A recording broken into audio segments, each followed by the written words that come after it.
శ్రీ గురుభ్యో నమ. అర్జునుడు పరమాత్మను యోగభ్రష్టుడి యొక్క గతి ఏమిటి అని అడిగాడు. పరమాత్మ యోగభ్రష్టుడు ఆ యోగాభ్యాసానికి ఫలితాన్ని వెంటనే అందుకోలేకపోయినా పై జన్మలలో యోగాభ్యాస ఫలితాలను అందుకుంటాడు. యోగభ్రష్టుడు ఫలభ్రష్టుడు కాబోడు అనే విషయాన్ని స్పష్టంగా చెప్పాడు.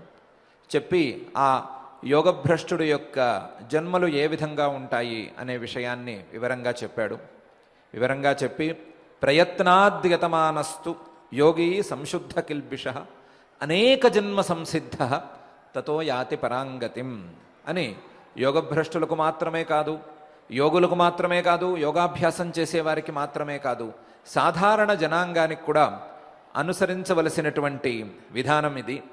నిరంతర ప్రయత్నం, సతత ప్రయత్నం, ఫలం దృష్టిలో ఉంచుకోకుండా, ఫలం మీద ఆసక్తి లేకుండా కేవలం ప్రయత్నమే మా పని అన్నంత ప్రయత్నాన్ని నిరంతరం చేసుకుంటూ ఉండటం, ఆ ప్రయత్నాన్ని ఫలితం దక్కేంత వరకు ఆపకుండా చేసుకోవటం అనేది ఎవరైతే సాధించగలుగుతారో వారి యొక్క మనసులు పరిశుభ్రమవుతాయి.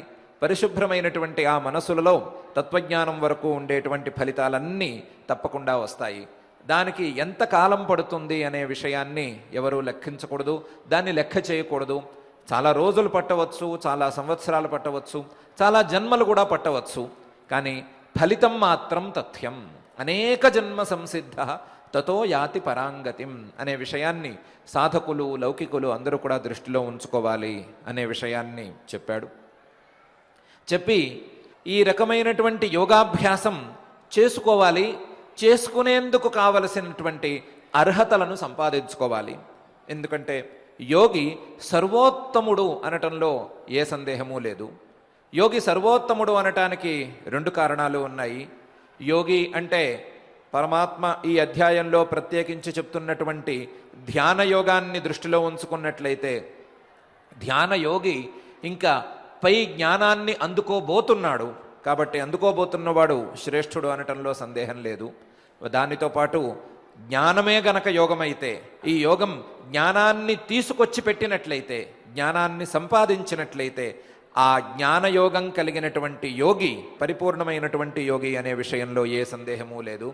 అందువలన తపస్విభ్యో మతోధికో యోగి, తపస్విభ్యోధికో యోగి జ్ఞానిభ్యోపి మతోధిక కర్మిభ్యశ్చాధికో యోగి తస్మాద్ యోగి భవార్జున అని పై శ్లోకంలో పరమాత్మ ఉపదేశం చేస్తున్నాడు. తపస్విభ్య తపస్సులు చేసేవారందరికంటే కూడా అధిక పైమెట్టు మీద ఉన్నటువంటి సాధకుడు యోగ సాధకుడు. ఎందుకంటే తపస్సు అనేది కాయ కష్టంతో కూడినటువంటిది, శరీరాన్ని కష్టపరిచేటువంటిది తపస్సు.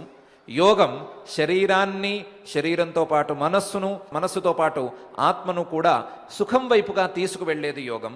కాబట్టి ఇటువంటి యోగం తపస్విభ్య తపస్సుల కంటే గొప్పది. తపస్సులు చేసేవారి కంటే కూడా యోగాభ్యాసం చేసేవాడు పైమెట్టు మీదే ఉంటాడు. అలాగే జ్ఞానిభ్యోపి మతోధిక. జ్ఞానం అంటే శాస్త్రాల వలన, ఉపదేశవాక్యాల వలన పరమాత్మతత్వాన్ని పరోక్షంగా తెలుసుకోవటం. కేవలం ఉపదేశం ద్వారా పరమాత్మను తెలుసుకునేటువంటి రీతి, పరమాత్మను తెలుసుకునేటువంటి రీతి కంటే కూడా పరోక్షంగా అంటే ప్రత్యక్షంగా చూసినట్లుగా కాక, పూర్తిగా పరిశుద్ధమైన మనస్సుతో కాక, కేవలం వినికిడి పాండిత్యంతో పరమాత్మను తెలుసుకోవటం కంటే కూడా యోగాభ్యాసం చేసుకుని మనస్సును శుద్ధపరచుకోవటం చాలా పై స్థాయిది.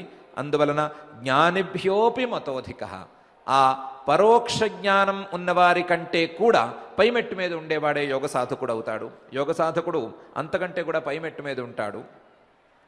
కర్మిభ్యశ్చాధికో యోగి, కర్మలు సత్కర్మలను చేసుకునే వారందరికంటే కూడా యోగి, యోగాభ్యాసం చేసేవాడు పైమెట్టు మీదే ఉంటాడు. ఈ విషయాన్ని మనం అధ్యాయ ప్రారంభం నుండి తెలుసుకుంటూనే ఉన్నాము. ఈ అధ్యాయం వెనకాల అధ్యాయాలలో పరమాత్మ యోగ సాధనలో కానీ, తత్వజ్ఞానం కోసం చేసే ప్రయత్నాలలో కానీ మొదటి మెట్టు నిష్కామ కర్మాచరణ అనే విషయాన్ని ప్రత్యేకించి చెప్తూనే ఉన్నాడు. అందువలన ఆ కర్మలను చేసేవారందరికంటే కూడా యోగాభ్యాసం చేసేవాడు, మనస్సును శుద్ధపరచుకునేటువంటి యోగాభ్యాసం, జ్ఞానాన్ని సంపాదించి పెట్టే యోగాభ్యాసం చేసేవాడు ఉత్తముడు అనటంలో ఏమీ సందేహం లేదు. కర్మిభ్యశ్చాధికో యోగి, అందువలన తస్మాత్ యోగీ భవార్జున, నువ్వు యోగివి కా. యోగాభ్యాసం చేసుకునేటువంటి ప్రయత్నాన్ని ప్రారంభించుకో. నీ యోగాభ్యాసాన్ని, నీ మానసికమైనటువంటి ఈ ఎక్సర్సైజ్ని నువ్వు తప్పకుండా చేసుకుని నీవు యోగివికా అని పరమాత్మ ఈ శ్లోకంలో అర్జునుడిని, అలాగే అర్జునుడు లాంటి మనందరినీ కూడా ఉద్బోధిస్తున్నాడు. ఉద్బోధించటంలో ఈ యోగం మీద మనందరికీ అభిరుచి కలగటానికి, యోగం మీద మనస్సును శుద్ధపరిచేటువంటి, ఏకాగ్రతను తీసుకువచ్చేటువంటి యోగం మీద మనందరికీ అభిరుచి కలగాలి అనే ఉద్దేశంతో పరమాత్మ ప్రత్యేకించి ఈ యోగాన్ని స్తుతిస్తున్నాడు. ఏమని స్తుతిస్తున్నాడు? మీరు చేసే తపస్సుల కంటే, అన్నిటికంటే కూడా ఈ యోగమే ఉత్తమమైనది. తపస్సు వల్ల శరీరం పరిశుద్ధమవుతుంది. శరీరం పరిశుద్ధమైన తర్వాత మనస్సు పరిశుద్ధమవుతుంది అనే మాట వాస్తవమే. కానీ కాయ కష్టాన్ని తీసుకువచ్చేటువంటి, లేదా శరీరాన్ని క్లేశపరిచేటువంటి తపస్సుల కంటే మనస్సును శుద్ధపరిచేటువంటి యోగం పైమెట్టు మీదే ఉంటుంది. కాబట్టి తపస్సుల కంటే యోగం గొప్పది. తపస్సు చేసేవారి కంటే యోగాభ్యాసం చేసి యోగాభ్యాసాన్ని సాధించుకోగలిగిన వాడు పైమెట్టు మీద ఉంటాడు. అంతేకాదు, ఈ యోగాభ్యాసం తత్వజ్ఞానం కోసం కదా చేస్తూ ఉన్నది. తత్వజ్ఞానం కలగటం కోసం, తత్వజ్ఞానం కలగాలంటే ప్రాథమికంగా కావలసినటువంటి ఏకాగ్రత కోసం ఈ యోగాభ్యాసం చేస్తున్నాము. అటువంటి యోగాభ్యాసం ఆ తత్వజ్ఞానంలో మొదటి మెట్టైనటువంటి శబ్దాల వలన, కేవలం ఉపదేశ వాక్యాల వలన కలిగే జ్ఞానం కంటే పైమెట్టులోనే ఉంటుంది. ఉపదేశ వాక్యాల వలన కొంత జ్ఞానం కలుగుతుంది. పరమాత్మ యొక్క తత్వాన్ని కొద్దిగా అవగాహనకు తెచ్చుకుంటారు. వాళ్ళని జ్ఞానులని, పండితులని పిలుస్తూనే ఉంటారు. కానీ ఈ శాస్త్ర పాండిత్యం కంటే, ఈ పరోక్ష జ్ఞానం కంటే కూడా అపరోక్ష జ్ఞానం వైపుగా వేసే అడుగులు చాలా పెద్దవి. ఆ అపరోక్ష జ్ఞానం వైపు వేసే అడుగులు యోగాభ్యాసం. ఆ యోగాభ్యాసం తప్పకుండా పెద్దది. అందువలన ఈ శాస్త్ర పాండిత్యం ఉన్న వాళ్ళకంటే, లేదా పరోక్ష జ్ఞానం ఉన్న వాళ్ళకంటే కూడా యోగాభ్యాసం చేసేవాడు పైమెట్టు మీదే ఉంటాడు. ఆ యోగాభ్యాసం చేసేవాడు అంతకుమించి గొప్పగానే ఉంటాడు. అదేవిధంగా కర్మిభ్యశ్చాధికో యోగి, కర్మలను చేసేవారందరికంటే కూడా, కర్మలను నిష్కామంగా చేసేవారి కంటే కూడా ఈ యోగి ఉత్తమ స్థాయిలో ఉంటాడు. సాధారణ జనుల కంటే, ఏమాత్రం శాస్త్రవిహితమైనటువంటి సత్కర్మలను చేయని వారి కంటే కూడా సత్కర్మలు చేసేవారు శ్రేష్ఠులు. సత్కర్మలు చేసేవారి కంటే కూడా నిష్కామంగా సత్కర్మలు చేసేవారు శ్రేష్ఠులు. నిష్కామంగా సత్కర్మలను చేసేవారి కంటే కూడా ఈ యోగాభ్యాసం చేసేటువంటి వారు ఉత్తములు. యోగాభ్యాసం అంటే వేరే యోగాభ్యాసం అని మనం అనుకోకూడదు. యోగాభ్యాసం అంటే పరమాత్మ చెప్పినటువంటి యోగాభ్యాసం. ఇటువంటి మానసికమైనటువంటి యోగాభ్యాసం చేసేవారు నిష్కామంగా కర్మాచరణ చేసేవారి కంటే కూడా పైమెట్టులోనే ఉంటారు. నిష్కామ కర్మాచరణ కంటే పైమెట్టులో ఉన్నది మనస్సు శుద్ధపడటానికి, ఏకాగ్రత సంపాదించుకోవటానికి చేసేటువంటి ఈ యోగాభ్యాసం. అందువలన కర్మిభ్యశ్చాధికో యోగి, సత్కర్మలను నిష్కామంగా చేసేవారి కంటే కూడా యోగాభ్యాసం చేసేవాడు యోగి, సాధకుడు లేదా సిద్ధుడు పైమెట్టు మీద ఉంటారు. అందువలన ఇన్ని రకాలుగా చూసుకున్న పైమెట్టు మీదే ఉన్నాడు. కాబట్టి నువ్వు అటువంటి పైమెట్టు మీద ఉండే సాధకుడిగా మారాలి. మారటానికి కావలసిన సామగ్రిని నువ్వే సంపాదించుకోవాలి. ఈ యోగాభ్యాసాన్ని సత్కర్మాచరణలను చేసుకునే దశలో కూడా అభ్యాసం చేసుకుంటూ ఉండాలి. కొద్ది కొద్దిగా వీటిని అభ్యాసం చేసుకుంటూ ఉండాలి. కొద్ది కొద్దిగా ఏకాగ్రతను, కొద్ది కొద్దిగా సమదర్శనాన్ని, కొద్ది కొద్దిగా నిష్కామత్వాన్ని, నిష్కపటత్వాన్ని, వీటన్నిటినీ కూడా కొద్ది కొద్దిగా అలవాటు చేసుకుంటూ క్రమంగా పై స్థాయికి వెళ్ళిన తర్వాత శుద్ధమైన యోగివిగా నువ్వు మారాలి అని పరమాత్మ అర్జునుణ్ణి ఉద్బోధిస్తున్నాడు. ఆ ఉద్బోధన చేసేటప్పుడు, అర్జున, పరిశుద్ధమైన వాడివి, నువ్వు ఇప్పటికే శుద్ధిని కొంత పొందిన వాడివి, మరింత శుద్ధుడివి కావడానికి ప్రయత్నం చేసుకో అనేటువంటి సూచనను కూడా ఉంచాడు. మనకి కూడా అలాంటి సూచనలే ఉంచాడు. మనం కూడా ఎంతో కొంత శుద్ధులమే కాబట్టి మనల్ని కూడా అర్జున అనే పిలిచాడు అని అనుకోవచ్చు. అనుకుని ఈ శుద్ధి కంటే పై మెట్టుకు ఎదికేందుకు ప్రయత్నం ఏం చేయాలి అనే విషయంలో మనం కూడా ముందుకు ఆలోచించుకోవచ్చు అనే సూచనను పరమాత్మ ఇక్కడ ఇస్తున్నాడు. తపస్విభ్యోధికో యోగి జ్ఞానిభ్యోపి మతోధిక కర్మిభ్యశ్చాధికో యోగి తస్మాద్ యోగీ భవార్జున అనే ఈ శ్లోకంలో. అయితే ఇంతవరకు ఈ అధ్యాయంలో చెప్పినటువంటి ఈ యోగాభ్యాసం గురించి లేదా ఈ ధ్యాన యోగాన్ని, జ్ఞానం వైపు దారి తీసేటువంటి జ్ఞాన యోగాన్ని పరమాత్మ ఈ అధ్యాయపు చివరి శ్లోకంలో పూర్తి చేయదలుచుకున్నాడు. పూర్తి చేసి పై అధ్యాయానికి కావలసినటువంటి సూచనను, పైన గ్రంథం లేదా ఉపదేశం ఏ రకంగా ముందుకు వెళుతోంది అనే సూచనను ఇవ్వటాని కోసం ఈ అధ్యాయంలో చివరి శ్లోకాన్ని పరమాత్మ ఇలా అంటున్నాడు. యోగినామపి సర్వేషాం మద్గతేన అంతరాత్మన శ్రద్ధావాన్ భజతే యోమాం సమే యుక్తతమో మతః అని. యోగులు చాలామంది ఉన్నారు. చాలామందే ఉన్నారు.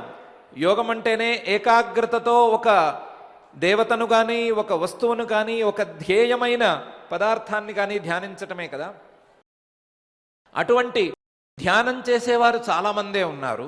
యోగినామపి సర్వేషం, వాళ్ళందరికంటే కూడా, ఆ ఇతర దేవతా ధ్యానాలు చేసేవారందరికంటే కూడా యోగినామపి సర్వేషాం మద్గతేనాంతరాత్మన, తన మనస్సును పూర్తిగా, తన అంతరాత్మను పూర్తిగా నాయందు పరమాత్మయందే నిలిపి ఉంచినటువంటి శ్రద్ధావాన్, శ్రద్ధ కలిగినటువంటి వాడు, అందులో కూడా భజతే యోమాం, ఎవడైతే నన్నే సేవిస్తూ ఉంటాడో, నన్నే ఆశ్రయిస్తూ ఉంటాడో, పరమాత్మను తప్ప ఇతర దేవతలను కానీ లేదా ఇతర వస్తువులను కానీ ఏమాత్రం ఆశ్రయించకుండా, వాటి మీద శ్రద్ధను కలగకుండా ఉంచుకుంటాడో అటువంటి వాడు యుక్తతమో మతః, యోగుల కంటే కూడా పై స్థాయి వాడు, యోగుల కంటే కూడా ఇంకా ఉత్తముడైనటువంటి వాడు. కేవలం యోగాభ్యాసం సర్వోత్తమం అని చెప్పుకున్నట్లు కాదు. ఆ యోగాభ్యాసంలో కూడా భక్తిని మిశ్రితం చేసుకోవాలి, శ్రద్ధను మిశ్రితం చేసుకోవాలి. ఆ భక్తిని, శ్రద్ధను పూర్తిగా కలిగి ఉండి ఆ యోగాభ్యాస సమయంలో, యోగాభ్యాసంలోనూ పరమాత్మనే ధ్యేయ వస్తువుగా భావించాలి. అలా పరమాత్మనే ధ్యేయ వస్తువుగా భావించేటువంటి యోగాభ్యాసం యోగాభ్యాసాల్లో కల్లా ఉత్తమమైనటువంటి యోగాభ్యాసం. యోగాభ్యాసం రకరకాలుగా ఉండవచ్చు, ఎన్ని రకాలుగానైనా ఉండవచ్చు. యోగాభ్యాసం యోగశాస్త్రంలో చెప్పినటువంటి సంప్రజ్ఞాత సమాధి, అసంప్రజ్ఞాత సమాధి ఇలాంటి యోగాభ్యాసం కావచ్చు.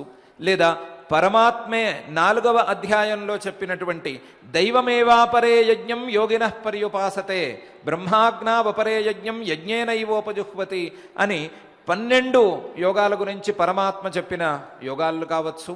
ఆయా యోగాలను చేసేటువంటి, ఆయా యోగాభ్యాసాలను చేసే ప్రతి పనిని ఒక యోగంగా భావించి చేసే సాధకులలో కూడా యోగినామపి సర్వేషాం మద్గతేన అంతరాత్మన, మనస్సును వేరెక్కడికి పోనివ్వకుండా, బాహ్యమైనటువంటి వస్తువుల వైపుకు పోనివ్వకుండా, మద్గతేన అంతరాత్మన, పరమాత్మయందే పరిపూర్ణంగా భావాన్ని నిలుపుకుని అంతరాత్మను పరమాత్మయందే లగ్నం చేసి, ఆ లగ్నం చేయటానికి వీలుగా శ్రద్ధను కలిగి ఉండి, శ్రద్ధావాన్ భజతే యోమాం, నిరంతరం నన్నే సేవిస్తూ ఉంటాడో అటువంటి యోగి, అటువంటి యోగ సాధకుడు యుక్తతమో మతః, యోగులందరిలో కల్లా కూడా ఇతను శ్రేష్ఠుడు అని నా అభిప్రాయం అని పరమాత్మ ఈ శ్లోకంలో చెప్తున్నాడు. ఇతర సాధారణ సాధకుల కంటే యోగాభ్యాసం చేసిన లేదా యోగాభ్యాసాన్ని సిద్ధింపజేసుకున్నటువంటి యోగులు ఉత్తములు. యోగులందరిలో కల్లా భక్తిని కలిగి ఉన్నటువంటి వారు, పరమాత్మ మీద శ్రద్ధా విశ్వాసాలు కలిగి ఉన్నటువంటి వారు, యోగులు, పరమాత్మనే ఆశ్రయించేవారు, వీరు సర్వోత్తములు. ఇతర సాధకుల కంటే యోగులందరిలో కల్లా భక్తులు, భక్తిని యోగంతో మిశ్రమం చేయగలిగినటువంటి సాధకులు ఉత్తములు అని పరమాత్మ ఈ శ్లోకంలో ఉపదేశం చేస్తున్నాడు. ఆ ఉపదేశం ద్వారా యోగాభ్యాసమే కాదు, యోగాభ్యాసంతో ఏ సాధన చేసుకున్నా సరే ఆ పరమాత్మ మీద భక్తిని కలిగి ఉండాలి, ఆ పరమాత్మయందు శ్రద్ధా విశ్వాసాలను కలిగి ఉండాలి, పరమాత్మయందే మనస్సును లగ్నం చేసుకునేటువంటి స్థితిని సంపాదించుకోవాలి అనే సూచన కూడా ఇక్కడ ప్రారంభం చేస్తున్నాడు. తను చేసిన సూచనకు వ్యాఖ్యానాన్ని పై అధ్యాయాల్లో చెప్పనే పోతున్నాడు. భక్తి అంటే ఏమిటి, భక్తి ఏ రకంగా ఉండవచ్చు లేదా ఏ రకంగా ఉండాలి, ఆ భక్తితో ఏ పరమాత్మను ఏ విధంగా సేవించుకోవాలి, ఏ పరమాత్మను ఏ రకమైనటువంటి దృష్టితో ఆరాధించుకోవాలి అనే విషయాలను పై అధ్యాయాలలో పరమాత్మ చెప్పబోతున్నటువంటి విషయానికి సూత్రాన్ని ఈ శ్లోకంలో ఉంచుతూ శ్రద్ధావాన్ భజతే యో మాం సమే యుక్తతమో మతః అని ఈ అధ్యాయాన్ని పూర్తి చేశాడు. ఈ అధ్యాయాన్ని పూర్తి చేయటంలో యోగంతో మొదలుపెట్టాడు కాబట్టి యోగంతోనే పూర్తి చేస్తూ యోగినామపి సర్వేషాం మద్గతేనాంతరాత్మన శ్రద్ధావాన్ భజతే యో మాం సమే యుక్తతమో మతః అని పూర్తి చేశాడు. ఇలా 6వ అధ్యాయం మొత్తం 47 శ్లోకాలు ఇప్పటికీ పూర్తయింది. ఈ 6వ అధ్యాయాన్ని మనం జాగ్రత్తగా మొదటి నుంచి అనుసరిస్తూ వస్తున్నాము. 6వ అధ్యాయంలో పరమాత్మ వెనకాల నుంచి కర్మఫల త్యాగాన్ని తీసుకువచ్చి కర్మఫల సన్యాసాన్ని ప్రధానంగా చెప్పగోరుతూ మొదటి శ్లోకంలోనే అనాశ్రిత కర్మఫలం కార్యం కర్మ కరోతి యః స సన్యాసీ చ యోగీ చ న నిరగ్నిర్న చాక్రియ అని కర్మఫలం మీద ఆసక్తి లేకుండా వారికి విహితమైనటువంటి కర్మలను చేసిన వారినే సన్యాసులు అని అనుకోవాలి. ఇది నిజమైనటువంటి సన్యాసం. కర్మఫలం మీద ఆశ లేకపోవటం అనేదే నిజమైన సన్యాసం అనే విషయాన్ని ప్రత్యేకించి ప్రస్తావించాడు. ఇలాంటి సన్యాసాన్ని అందరూ అలవాటు చేసుకోవాలి అని ప్రత్యేకించి ఉపదేశం చేశాడు. ఇయం సన్యాసమితి ప్రాహు యోగం తం విద్ధి పాండవ అనహ్యసన్యస్త సంకల్ప యోగీ భవతి కశ్చన అనే 2వ శ్లోకంలో కూడా దీన్నే మరింత విస్తరించి చెప్పాడు. 3వ శ్లోకంలో ఎంతవరకు సాధకులు సత్కర్మలను చేసుకోవాలి, ఎప్పుడు సత్కర్మలను ఆపి పై స్థాయి సాధన కోసం ప్రయత్నం చేసుకోవాలి అనే విషయాన్ని ప్రత్యేకించి ఆరురుక్షోర్మునేర్యోగం కర్మ కారణముచ్యతే యోగారూఢస్య తస్యైవ శమః కారణముచ్యతే అని గీతని ప్రత్యేకించి చెప్పాడు.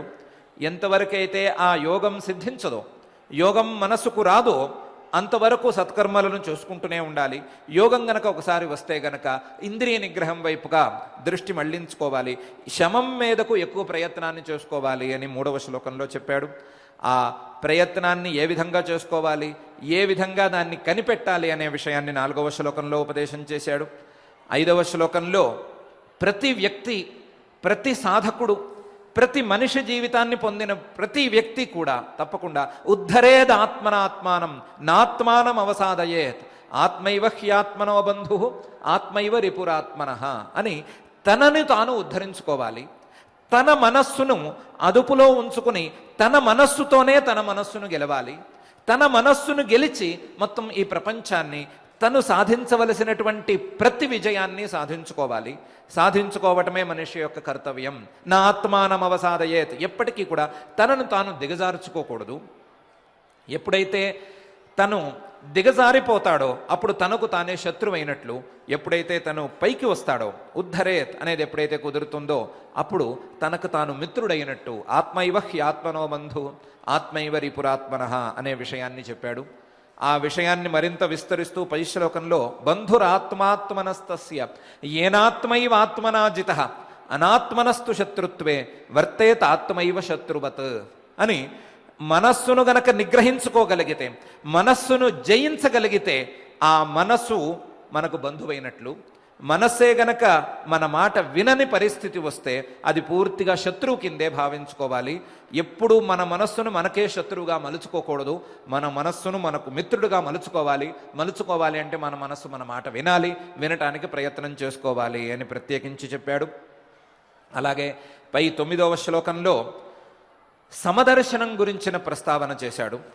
యోగులు, యోగాభ్యాసం చేసేవాళ్ళు, తత్వజ్ఞానం కోసం ప్రయత్నం చేసేవాళ్ళు, సామాన్య మానవులు కూడా ఏ రకంగా ప్రతి ఒక్కరిని చూడాలి, ఏ రకంగా అందరినీ సమానంగా చూడాలి అనే విషయాన్ని సుహృన్మిత్రార్యుదాసీన మధ్యస్థ ద్వేష్య బంధుషు సాధుష్మపి చ పాపేషు సమదృష్టిర్విశిష్యతే అని మిత్రులలోనూ బంధువులలోనూ మన శత్రువులలోనూ లేదా ఉదాసీనంగా ఉండే వాళ్ళలోనూ అందరిలోనూ కూడా సమమైనటువంటి దృష్టిని కలిగి ఉండాలి. పరమాత్మను, సమమైనటువంటి పరమాత్మను అందరిలోనూ చూసేటువంటి ప్రయత్నం చేయాలి అని సమదృష్టి గురించిన ఉల్లేఖాన్ని 9వ శ్లోకంలో ఇచ్చాడు. 10వ శ్లోకం నుండి 16వ శ్లోకం వరకు, 15వ శ్లోకం వరకు యోగ సాధన చేయటానికి ఏ రకంగా ఏకాంత ప్రదేశానికి వెళ్ళాలి, యోగి యుంజీత సతతం ఆత్మానం రహసి స్థితః అని ఏకాంత సాధనను ఎలా ప్రారంభించుకోవాలి, ఆసనం ఎలా ఉండాలి, అలాగే ఎలా కూర్చోవాలి, ఎలా శరీరాన్ని నిలబెట్టుకోవాలి అనేటువంటి యోగశాస్త్ర రహస్యాలను కొన్నిటిని కేవలం పరిచయాత్మకంగా ఇచ్చాడు 5 శ్లోకాలలో.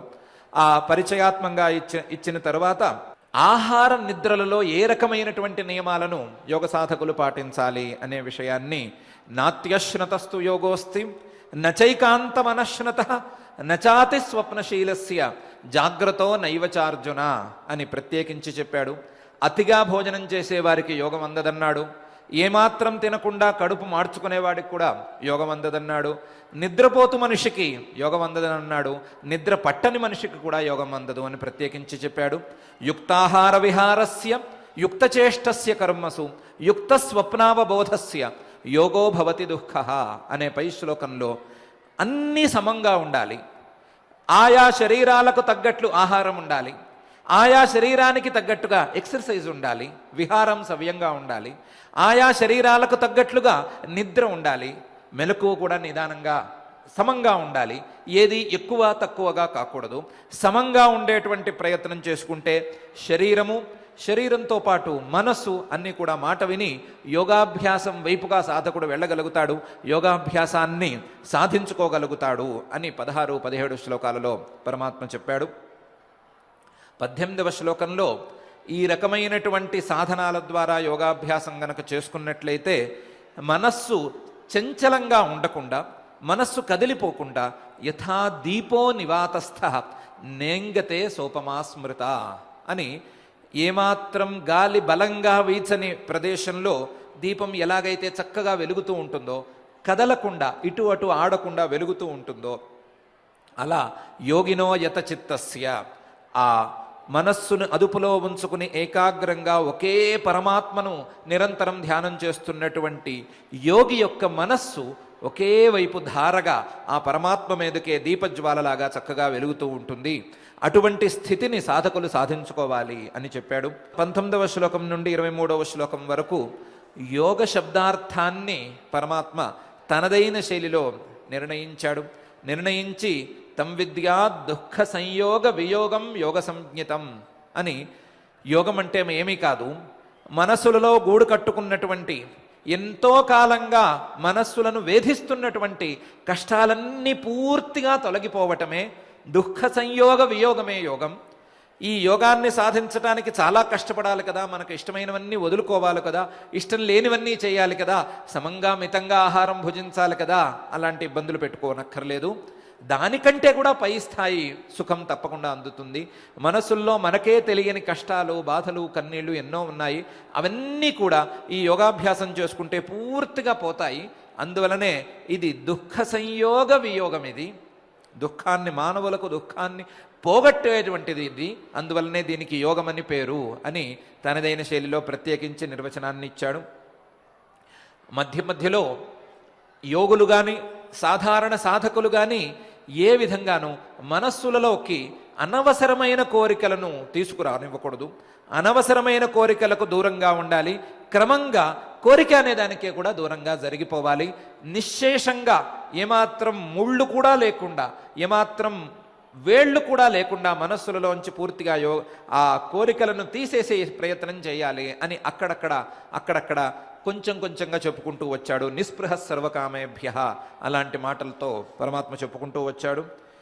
25వ శ్లోకంలో చాలా ముఖ్యంగా ఏకాగ్రత కోసం కానీ యోగాభ్యాసం కోసం కానీ చేసే ప్రయత్నంలో అనవసరమైనటువంటి తొందరకూడదు. మనస్సును అదుపులోకి తెచ్చుకునేటప్పుడు హడావిడి పనికిరాదు. హడావిడిగా చేసేటువంటి ప్రయత్నం ఒకప్పుడు చాలా కష్టమైనటువంటి స్థితికి తీసుకువెళ్ళవచ్చు, లేదా రాక్షస ప్రవృత్తిని కూడా తీసుకురావచ్చు. అందువలన శనైరుపరమేత్ బుద్ధ్యా ధృతి గృహీతయా ఆత్మసంస్థం మనఃకృత్వ నకించిదపి చింతయేత్ అనే రీతిలో వెళ్ళాలి. మనస్సును నిగ్రహించుకునేటప్పుడు, మనస్సులో ఏకాగ్రతను సాధించుకునేటప్పుడు శనైరుపరమేత్ నిదానంగా ఒక్కొక్క ఇంద్రియాన్ని, ఒక్కొక్క విషయాన్ని ఒక నచ్చ చెప్పుకుంటూ మెచ్చుకోలుతో జాగ్రత్తగా తెచ్చుకుని మనస్సును కూడా నిదానంగా ఒక విషయం మీదకు, అంటే ధ్యేయమైన పరమాత్మ మీదకు తెచ్చుకుని నకించిదపి చింతయేత్. ఒక్కసారి గనక ఆ స్థిరమైన బుద్ధి వస్తే, దాన్ని కదలకుండా కూడా జాగ్రత్తగా చూసుకోవాలి. ఈ విషయం మొత్తం, ఈ ప్రయత్నం మొత్తం నిదానంగా చేసుకోవాలి. అనవసరమైన హడావిడికి పోకూడదు, అనవసరమైన హడావిడి పోయి కష్టస్థితిని పొందకూడదు అని ప్రత్యేకించి చెప్పాడు. 29, 30, 31 శ్లోకాలలో పరమాత్మ సమదర్శనాన్ని గురించిన ప్రస్తావన మళ్ళీ చేశాడు.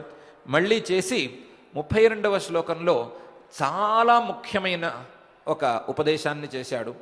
ఆత్మౌపమ్యేన సర్వత్ర సమం పశ్యతి యోర్జున, సుఖం వా యది వా దుఃఖం సయోగి పరమోమతః అని ప్రతి ప్రాణిని, ప్రతి వ్యక్తిని తనతో సమానంగా చూసుకోవాలి. తనకు సుఖం కలిగించేవి ప్రతి ప్రాణికి రావాలి అని అనుకోవాలి. తనకు కష్టం కలిగించేవి ఏ ప్రాణికి ఉండడానికి వీల్లేదు అని అనుకోవాలి. అంతే తప్ప ఏ ప్రాణి మీద ప్రత్యేకమైనటువంటి ప్రేమను కానీ, ఏ ప్రాణి మీద ప్రత్యేకమైన ద్వేషాన్ని కానీ, కోపాన్ని కానీ, మరొక భావనను కానీ తెచ్చుకోకుండా సమంగా ఉండటం అనేది అభ్యాసం చేసుకోవాలి. ఆ సమత్వం తనతో సమత్వంతో తీసుకొచ్చుకోవాలి. ప్రతి ప్రాణి నాతో సమానం అనే భావనను పెంచుకోవాలి. ప్రతి ప్రాణిలోనూ పరమాత్మే కొలువై ఉన్నాడు అనే భావనను కూడా పెంచుకోవాలి అని 32వ శ్లోకంలో చెప్పాడు. అయితే ఇన్ని రకాలైనటువంటి యోగ సాధనల గురించిన ప్రస్తావన వచ్చిన తరువాత అర్జునుడి మనస్సులో ఒక సందేహం వచ్చింది. నువ్వు ఏకాగ్రత గురించి చెప్తున్నావు, మనస్సును నిగ్రహించి ఒక చోట ఉంచటం గురించి చెప్తున్నావు, అది నాకెందుకో అయ్యే పనిగా అనిపించటం లేదు. యోయం యోగస్త్వయా ప్రోక్త సామ్యేన మధుసూదన, ఆ రకమైన యోగాన్ని నేను కుదురుతుంది అని అనుకోవటం లేదు అని ప్రత్యేకించి చెప్పాడు. నువ్వు చెప్పిన సమదర్శనం కూడా అబ్బుతుందని అనిపించటం లేదయ్యా. ఎందుకంటే చంచలం హి మనః కృష్ణ ప్రమాథి బలవత్ దృఢం తస్యాహం నిగ్రహం మన్యే వాయోరివ సుదుష్కరం. వాయువును చేత్తో పట్టుకోవటం ఎలాగైతే అసంభవమో, అలాగే ఈ మనస్సును నిగ్రహించుకుని ఒక చోట ఉంచుకోవటం కూడా చాలా అసంభవం. ఆ మనస్సుతోనూ ప్రత్యేకించి సమంగా ప్రతి ప్రాణిని చూడాలి అంటే అయ్యే పని కాదు. అందులోనూ ప్రతి వస్తువులోనూ పరమాత్మను చూడాలి అంటే అయ్యే పని కాదు అని అనిపిస్తోందయ్యా అని ఒక ప్రశ్నను పరమాత్మను వేశాడు. పరమాత్మ, నువ్వు చెప్పింది నిజమయ్యా, ఇది ఇంతే, నువ్వు చెప్పింది నిజం. ఎలా అంటే ప్రయత్నం చేయకపోతే ఇది నిజం, ప్రయత్నం చేస్తే, అభ్యాసం చేసుకుంటే ఇది అక్కర్లేదు. అభ్యాసేనతు కౌంతేయ వైరాగ్యేణ చ గృహ్యతే. అభ్యాసం బాగా చేసుకోవాలి, పునఃపునః ప్రయత్నం చేసుకోవాలి. ప్రయత్నంతో పాటు కూడా మనస్సులో వైరాగ్య భావనను బాగా తెచ్చుకోవాలి. వైరాగ్యము, అభ్యాసము ఈ రెండు గనక కలిసినట్లయితే ఈ యోగాన్ని సాధించడం పెద్ద కష్టమేం కాదు. ఈ యోగాన్ని సాధించడం కుదురుతుంది. ఆ కుదరటం అనేది ఎలా కుదురుతుంది? కొంతమేరకు కష్టంగా ఉంటుంది. కష్టంగా ఉండి కొంత స్థాయికి వచ్చేసిన తర్వాత మాత్రం చాలా సుఖంగా యోగాభ్యాసాన్ని చేసుకోవచ్చు. యోగాభ్యాసానికి అలవాటు పడేంత వరకు ప్రతి వారికి కష్టమవుతుంది. యోగాభ్యాసానికి అలవాటు పడిన తర్వాత దానంత సుఖం కానీ, దానంత సులువు కానీ మరొకటి లేదు అని అనిపిస్తుంది అనే విషయాన్ని సూచనప్రాయంగా కొంత వాచ్యంగా కూడా పరమాత్మ చెప్పాడు. చెప్పిన తర్వాత అర్జునుడు మరొక ప్రశ్నను వేశాడు. యోగాభ్యాసాన్ని ప్రారంభించుకున్నాడు. ప్రారంభించుకున్న తరువాత దానికి ఫలితం వచ్చే లోపలే ఒకవేళ ఆ వ్యక్తి యొక్క, ఆ సాధకుడి యొక్క ఆయుస్సు తీరిపోతే అతని పరిస్థితి ఎట్లా ఉంటుంది? యోగాభ్యాసానికి ఫలితం వెంటనే దక్కాలి అని నియమమేమీ లేదు కదా. వెంటనే యోగాభ్యాసం అందుకుంటుంది అని కూడా ఏం లేదు కదా. మధ్యలో ఏ కారణం చేతనైనా యోగాభ్యాసం ఆగిపోతే ఆ వ్యక్తి యొక్క గతి ఏమవుతుంది అని అడిగాడు. దానికి కచ్చిన్నోభయ విభ్రష్ట చిన్నాభ్రమివ నశ్యతి అని ప్రశ్నలో చాలా సంక్లిష్టంగా వేశాడు. ఉభయ విభ్రష్టుడైపోతాడా ఈ వ్యక్తి? అతను ఇంతకు ముందే నీవు చెప్పినట్లుగా ఏ కర్మను, ఏ సత్కర్మను కూడా ఒక కోరికతో చేయటం లేదు. కోరికతో చేయకపోవటం వల్ల సత్కర్మలకు ఫలితమా రాదు, యోగాభ్యాసమా అందుకోలేదు, దీనికి ఫలితము అందదు. ఇటువంటి ఉభయ విభ్రష్టుడయ్యైన వాడి పరిస్థితి ఏమిటి అని అడిగాడు. దానికి పరమాత్మ ఒక సాధారణమైనటువంటి సమాధానం చక్కగా చెప్పాడు. పార్థ నైవేహ నాముత్ర వినాశస్తస్య విద్యతే నహి కళ్యాణకృత్ కశ్చిత్ దుర్గతిం తాత గచ్చతి అని. అసలు ఏ వ్యక్తి గురించిన ప్రశ్నను కూడా నువ్వు ఇలా వేయనక్కర్లేదు. మంచి చేసేవారికి, మంచిని చేసే ప్రయత్నం చేసేవారికి ఎప్పటికీ వినాశం ఉండదు. నహి కళ్యాణకృత్ కశ్చిత్ దుర్గతిం తాత గచ్చతి. మంచి చేసేవారికి దుర్గతులు ఎప్పటికీ ఉండవు, మంచి చేసేవారికి మంచి ఫలితమే ఉంటుంది. అలా మంచులలో కల్లా ఉత్తమమైనటువంటి మంచి ఫలితాన్ని ఇచ్చే యోగాభ్యాసం ఇది. కాబట్టి ఈ లోకంలో కావచ్చు, పై లోకాల్లో కావచ్చు, ఈ సాధకుడికి ఏ రకమైన నష్టము ఉండదు. అతను ఆ సత్కర్మలను చేసేవారి కంటే కూడా ఉత్తమమైనటువంటి ఫలితాలనే పొందుతాడు. ఎందుకంటే సకామంగా సత్కర్మలను చేసేవారికి అంతవరకు సీమితమైన ఫలితమే వస్తుంది. ఇతను నిష్కామంగా సత్కర్మలను చేసుకున్నాడు కాబట్టి ఇతని యొక్క కర్మ ఫలితం అంతకంటే పెద్దదిగానే ఉంటుంది. కాబట్టి అతను ప్రాప్య పుణ్యకృతాం లోకాన్ ఉషిత్వా శాశ్వతీ సమాహ శుచీనాం శ్రీమతాం గేహే యోగభ్రష్టోభిజాయతే. అశ్వమేధయాగాదులు చేసుకున్నటువంటి సత్కర్మలను, ఉత్తమోత్తమైనటువంటి సత్కర్మలను చేసుకున్న వారి కంటే కూడా పై ఫలితాలను అనుభవించి అతను శ్రీమంతుల ఇళ్లలో, మంచి బుద్ధి కలిగినటువంటి శ్రీమంతుల ఇళ్లలో పుట్టి తన యోగాభ్యాసాన్ని సాధనను ముందుకు తీసుకువెళ్తాడు. లేకపోతే తన యొక్క సంస్కారం మరింత సుదృఢంగా ఉంటే, లేదా తన యొక్క సంస్కారంలో కామనా సంస్కారాలు భోగవాసనలో గనక తగ్గి ఉంటే అతను అథవా యోగినామేవ కులే భవతి ధీమతాం, యోగుల ఇళ్లలోనే, ధీమంతులైనటువంటి యోగుల ఇళ్లలోనే పుడతాడు. ఆ పుట్టటం అనేది ఏతద్ధి దుర్లభతరం లోకే జన్మ యదీదృశం. సాధారణ సాధకులకి ఇలాంటి జన్మలు అందవు. సాధారణమైనటువంటి సత్కర్మలను చేసేవారికి ఈ రకమైనటువంటి జన్మలు రావు. ఆ జన్మలలో కూడా మొదటి జన్మ కంటే రెండవ జన్మ చాలా గొప్పది. ఆ జన్మను పొందిన తర్వాత కూడా తత్రతం బుద్ధి సంయోగం లభతే పౌర్వదేహికం యతతే చ తతో భూయః సంసిద్ధౌ కురునందన అని ఆ జన్మలో ఆ ప్రత్యేకించి తన సాధనను ఎక్కడైతే నిలుపుకున్నాడో ఆ సాధనకు కావలసినటువంటి బుద్ధిని పొందుతాడు. పొంది అక్కడి నుంచి పై స్థాయి సాధనలను చేసుకుని తన సంసిద్ధిని, తన యోగసిద్ధిని, తన జ్ఞానసిద్ధిని పొందేంత వరకు ప్రయత్నం చేసుకుంటూ ఉంటాడు. ప్రయత్నం చేసుకుంటూ తను ఫలితం వైపుకు అడుగులు తప్పకుండా వేస్తాడు. అడుగులు వేయటం అనేది కేవలం ఈ సాధకుడికి సంబంధించిన వ్యవహారం మాత్రమే కాదు. ప్రయత్నాద్యతమానస్తు యోగీ సంశుద్ధ కిల్బిష అనేక జన్మ సంసిద్ధ తతో యాతి పరాంగతిం. ఏ వ్యక్తి అయినా సరే ప్రయత్నం గనక బాగా చేసుకున్నట్లయితే, ప్రయత్నాన్ని నిరంతరం గనక అలవాటు చేసుకున్నట్లయితే మనసులో ఉండేటువంటి పాపాలన్నిటినీ పోగొట్టుకుంటాడు. పోగొట్టుకుని తను సిద్ధి వైపుగా అడుగులు వేస్తాడు. ఆ సిద్ధి వైపుగా అడుగులు వేసేటప్పుడు ఎంత కాలం పడుతుంది అనే ప్రశ్నను ఎవరూ వేసుకోనక్కర్లేదు. అనేక జన్మ సంసిద్ధ, ఫలితం తప్పనిసరి అనే విషయాన్నే దృష్టిలో ఉంచుకోవాలి. అనేక జన్మ సంసిద్ధస్తతో యాతి పరాంగతిం అనే శ్లోకంలో యోగాభ్యాసం ప్రారంభం చేసుకున్న వారికి ఏ రకంగానూ ఏ విధంగానూ నష్టం ఉండదు. మంచి పనులను చేసుకునే వారికి దుర్గతి అనేది ఉండదు. మంచిని ప్రారంభం చేసుకునే వారి యొక్క ప్రారంభం ఎప్పటికీ వ్యర్థం కాదు. ఈ ప్రయత్నం ఎప్పటికైనా ఫలితాన్ని ఇచ్చేదే. ఈ అడుగు ఇప్పటికీ ఆగిపోదు. ఈ అడుగుకు పై అడుగు ఎప్పటికైనా వేయవలసిందే. మంచి సంస్కారాల యొక్క ప్రాబల్యం చెప్పడానికి వీలులేని ఇది. పూర్వాభ్యాసేన తేనైవ హ్రియతే హ్యవశోపి సహ. తను చేసుకున్నటువంటి ఆ పూర్వాభ్యాస బలం వలన అతను ఎక్కడ ఆపుకున్నాడో అక్కడ నుండి పైకి వెళతాడు. ఇది యోగభ్రష్టులకు మాత్రమే కాదు, ఇతర సాధారణ సాధకులు కూడా వర్తించే నియమం అనే విషయాన్ని చెప్పాడు. చెప్పి ఆ యోగాన్ని, ధ్యాన యోగాన్ని, ఏకాగ్రతను, ఆ ఆసనాది సిద్ధిని, వీటన్నిటినీ ప్రయత్నం చేసుకోవాలి, సాధించుకోవాలి. ఎంత వీలైతే అంత తెలుసుకోవాలి అనే విషయాన్ని కూడా తపస్విభ్యోధికో యోగి జ్ఞానిభ్యోపి మతోధిక కర్మిభ్యశ్చాధికో యోగి తస్మాద్ యోగి భవార్జున అనేటువంటి 46వ శ్లోకంలో చెప్పాడు.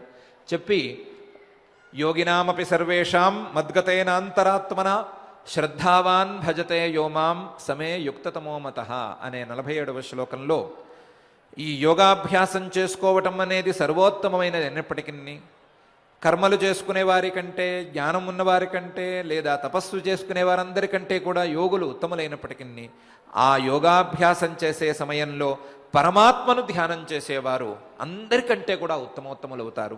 ఈ యోగులలో కూడా ఇలాంటి భావన చేసేవారు, శ్రద్ధ కలిగిన వాళ్ళు, భక్తి కలిగిన వాళ్ళు ఉత్తమోత్తములవుతారు అని యోగాభ్యాసం గురించిన ప్రస్తావనను ఉపసంహరించాడు. ఉపసంహరిస్తూ పై అధ్యాయాలకు కావలసినట్లుగా భక్తి యోగానికి సూచనను ఈ అధ్యాయాంత శ్లోకంలో పరమాత్మ ఉంచాడు.